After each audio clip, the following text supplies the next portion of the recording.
I'm Amber. Hi, I'm AJ, and welcome to Mountain Traditions Homestead.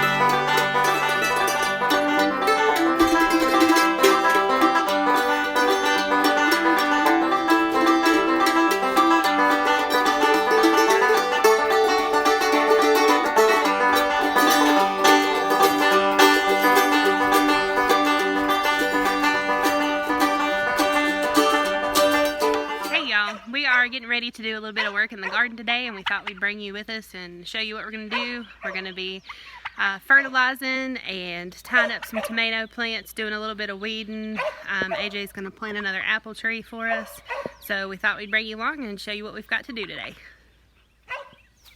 Just thought I'd give you a little overview of what everything looks like. It's much more lush and green than it was a couple weeks ago when you guys saw it. There's Tom. He doesn't actually get in the garden, but he likes to walk between the rows, so we're okay with that as long as you don't get in it. So we're going to start over here with tying up some tomatoes.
No, Charlie.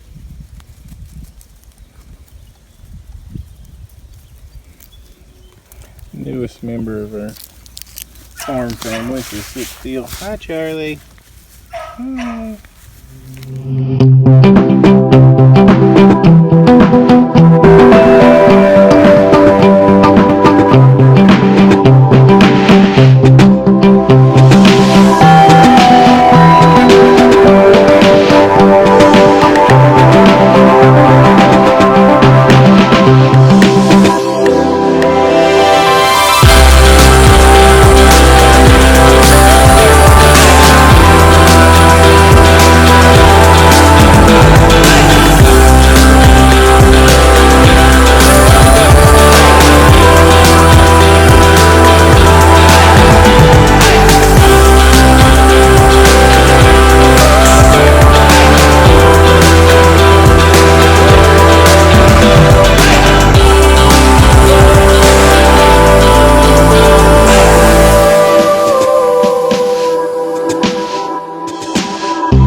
we just wanted to give y'all a really quick look at how things are going.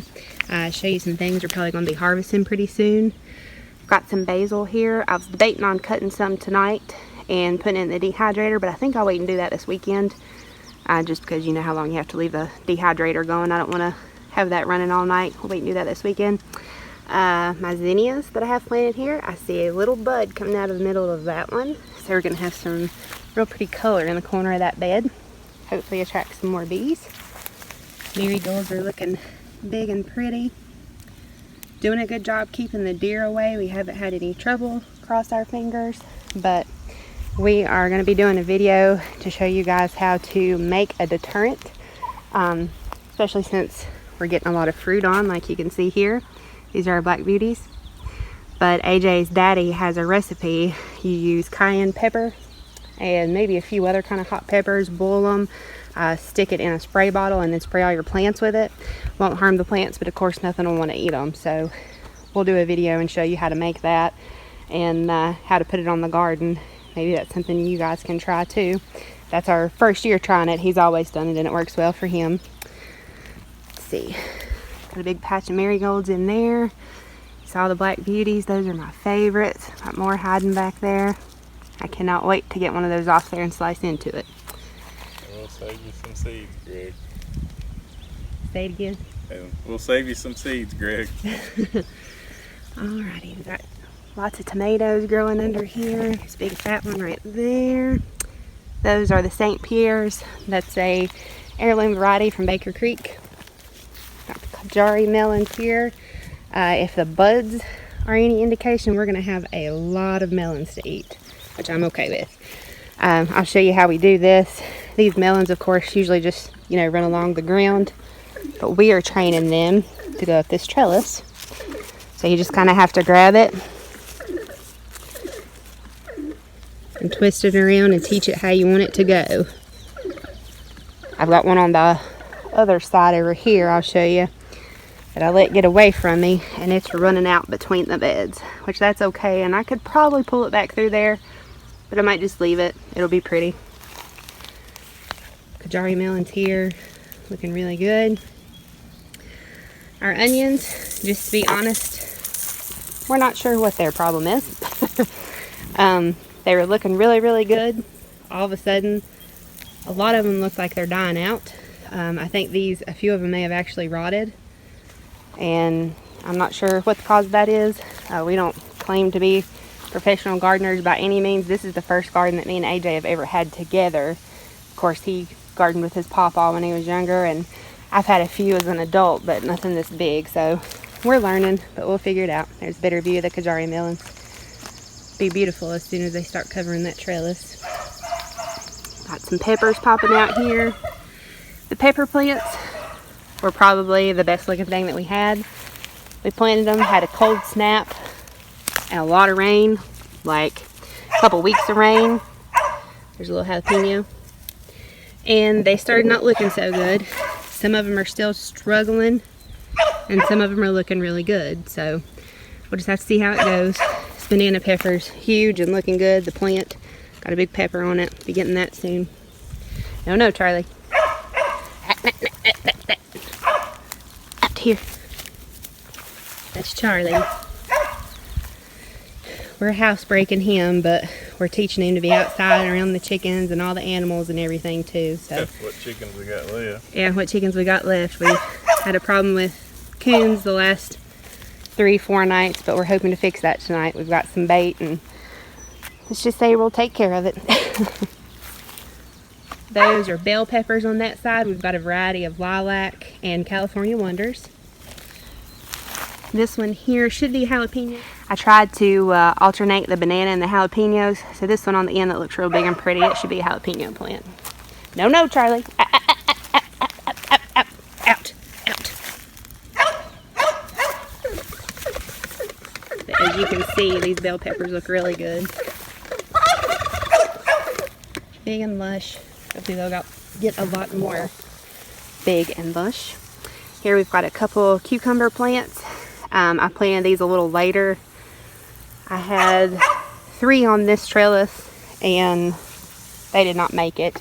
I'm not sure if it was due to the cold snap that we had or if it's a problem with the seeds or what it was, but I replanted those, so they're a little further behind. This is a cucumber on the opposite side. You can see how much further along it is. We've actually got a little baby cucumber down here. Teensy tiny. I see it there. Charlie had to look too. Alright, I've got some more basil in there. Struggled a little bit, but it's doing better. Back here, we've got another Amish paste. No, excuse me.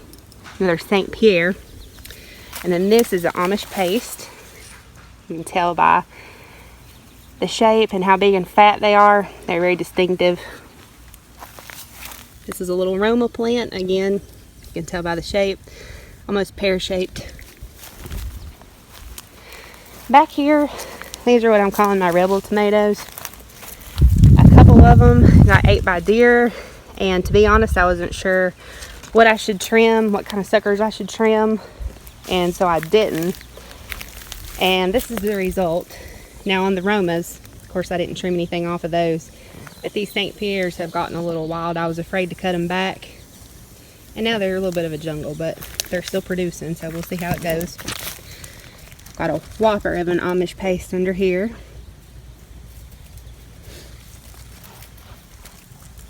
Charlie. No, not. We got some huge Amish paste back here. We plan to make a lot of tomato sauce, pizza sauce, spaghetti sauce. So I'm excited about those. That'll help a lot with that. This St. Pierre's loaded down pretty good. Actually, it needs to be tied up too. I missed that one, so I'll come back in a second and tie it up. Here's another little cucumber. I think it's gonna make it. It's looking better. And here we have Lufa Gourds, and I was just telling AJ, next year I'm only going to plant one of these on a trellis, because as you can see, it does its own thing. I literally come out here every single day and put the vines that have grown over to this side back on this side, but it is trying to cover 2 trellises, which it's okay. I've just got pole beans over here, and they're not quite as wild and crazy as the Lufa Gourd, so I'm hoping it doesn't choke it out. I'm hoping they can cohabit there. Got pole beans on this side, covering the top already. It's looking really pretty. I love how this looks. It not only saves you a lot of space, but it's absolutely beautiful, I think. I hear Charlie whining in the background. Alright, I wanted to show you these little Lufa Gourds. The buds on them, if I can get it to focus there. There we go. You can see a little ant crawling on it there. A group I'm on Facebook, a lot of people were talking about ants being on their Lufa Gourds, and they said it was nothing to worry about because they actually will pollinate just like bees. And Charlie, they'll pollinate just like bees, and unless you get an absolute infestation, it will not hurt them. So this thing is going to be loaded down with loofahs too. You can see there's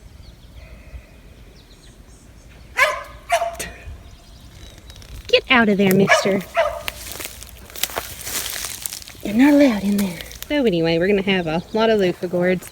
We plan to dry those out, keep a lot for ourselves, give some as Christmas gifts. I might make some homemade soap to go with them. I even saw on Pinterest how to make homemade soap and put the loofah inside of the soap, so I thought that was pretty cool. Got more St. Pierre's on this side. All of them have some tomatoes on there. More black beauties. I just love those. I can come out here and just stare at them. Right here, this tomato I thought about pulling off, but I think I'm going to leave it just to see what it'll look like. It's a result of a fasciated blossom. It's very common for heirloom tomatoes to get a fused blossom like that. And pretty much it's just 2 or more blossoms that mush together and they end up making one tomato. And you've all seen those tomatoes sitting on your grandma or grandpa's counter that have big ruts in them and they're cat faced, as they call them. That's what that's from, but I'm going to leave it and just see what it looks like. Here we've got our zucchini. Got a lot of blooms under there. I'm excited about that. My mom actually just got me a food saver as a very early birthday gift because she knew I'd need it for the garden. So I'm going to be saving my zucchini in the freezer, in those freezer bags, so I can make fresh zucchini bread this winter too, because that's honestly the main reason that I grew the zucchini. Squash plant here getting a little bigger. Squash plant back there, some marigolds. I've got some burgundy bush beans, some blue lake bush beans. These lighter ones in the middle are dragon tongue bush beans. They're all looking really good. That burgundy one back there laid over is so heavy with blooms that I'm gonna stake it. I don't know, do any of you guys ever put a stake in for your bush beans if they get heavy? I'm going to. I feel like I should, so I'm just gonna go by instinct on that one. I planted zinnias here. At the same time I showed you as those other ones, and I have one that looks like the others. Charlie. I have one that looks like the others, and then all the rest of them are just teeny tiny. Didn't do very well. I'm not sure why that is. If somebody knows, leave a comment below. Got another Lufa Gourd there. This one we actually planted from seed directly in the ground, whereas the big monster over there we started in the house several months ago, so you can tell the difference. Got some fungus growing in the garden. First time we saw that, we freaked out, thought it was going to kill the plants. We did some research. It's actually a sign of having really good soil, and it won't hurt your plants. So I usually take a hoe and just kind of pick it up and turn it over in the dirt. It'll come back, but usually in a different spot. I planted a big section of beets here. The only two that now I have lots of them pop up, but I only had two that actually made it and are turning into beets. I'm thinking it's probably because of the heat. I didn't do this back in the springtime. I did this probably 1st of June, middle of June maybe. So I'm thinking that's why that happened. Got some more dragon tongue bush beans in the middle there. Got one sunflower back here. I actually planted 2 sunflowers out here in the garden, and I don't remember where I put the other one, so I'm thinking when I was weeding I probably accidentally pulled it out. We've got our potatoes doing really well. Since it's got hot, they've kind of started dying back a little bit. Hoping we still get a good harvest out of them. We'll let you know. This is AJ's Mr. Stripey plant. Confession time. We didn't grow this from seed. We did get this from Rural King. We actually looked every time we went anywhere, not just Rural King, Lowe's, Tractor Supply, anywhere. Nobody had any Mr. Stripeys. They were very hard to come by, and when we did find them, they were really disease-ridden, the 2 or 3 that they would have left. So we saw this guy. He looked big and healthy, so we grabbed him. Back here in the in-ground garden, I don't think we mentioned to you guys, we had a problem. A critter got in our corn and ate most of it down to a nub, and we were heartbroken. I had just come out the morning that it happened, early in the morning to beat the heat. Hoed all the weeds out from between it. Had it looking great. We were so excited, thought we were going to have a lot of corn. Came home that evening and it had been ate. But as you can see, it's made a comeback. So we didn't think it would do that, but it did. So we're very thankful because we were heartbroken over that. As you can see, I've got a big mess of weeds right there. We didn't plant anything, and of course it's grown up, so I need to take the tiller to it. Right here we've got 4 watermelon plants, and they are getting huge and beautiful. Charlie, come here. Charlie. Sorry, had to go nail down the puppy. And here's the kitty, doing what he does best. There's Tom. It's invasion of the corn, I guess. Alright, AJ is over here fertilizing. This is actually the very first chemical, if you want to say chemical, that we put on the garden. It is a Miracle Grow fertilizer. We did it last week. We're going to do it today. We went back and forth trying to decide if we were going to do as natural as possible. But we decided at least this year it was a good idea to go ahead and fertilize. Next year our garden is going to be at least twice this big. Like I said, this was our first year doing this, so it was kind of an experiment to see what works, what didn't work, how we like to do things, and we've learned a lot already. But we decided to get a little bit bigger harvest, some insurance on it this year. We wanted to go ahead and fertilize, so we may change our mind next year. Not sure. What do you think, baby? He thinks he's tired of bending over. Yes. Maybe we'll try again with the rabbit poo. See how that works. Yep. And then go from there. Yeah. Decide if we need to. Like I said, we went back and forth where we want to do everything as natural as possible. That's one of our reasons for wanting to grow a lot of our own food, is because everybody knows you can't trust what they put in their food nowadays. Now more than ever, I'm afraid. So, but that is pretty much our garden right now. We're going to go plant that apple tree. AJ's going to finish fertilizing, and I guess we'll see you guys later.